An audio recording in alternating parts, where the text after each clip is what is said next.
ধন্যবাদ। আমার মনোছলেংটা কনস্টিটিউয়েন্সির অন্তর্গত এই যে সাউথ ছলেংটা ভিসিতে এই এলাকার জনগণ অনেকদিন ধরে এই রাস্তার জন্য দুর্ভোগে ভুগছেন।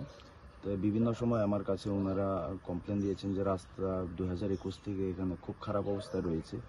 আপনারা দেখতে পারেন যে রাস্তার অবস্থা এখানে এমন অবস্থা, বর্ষাকালের সময় পুরা মানে বাইক গাড়ি আসা যাওয়া করা খুব কষ্টকর হয়ে থাকে। সে কারণে আজকে ভিজিটটা করলাম। আমার সঙ্গে আমার ওই পঞ্চায়েতের জিআরএস রয়েছেন। আমি আজকে ভিজিট করে আমি চেষ্টা করব যে যত সম্ভব তাড়াতাড়ি যাতে এই রাস্তার একটা ব্যবস্থা করা হয়।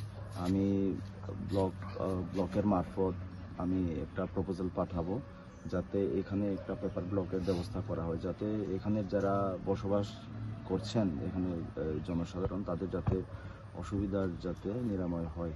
এই কারণে আমি এখানে ভিজিট করছি। আপনারা দেখতে পারেন রাস্তাটা একটু পুরা প্রায় 2021 সাল থেকে এই রাস্তাটা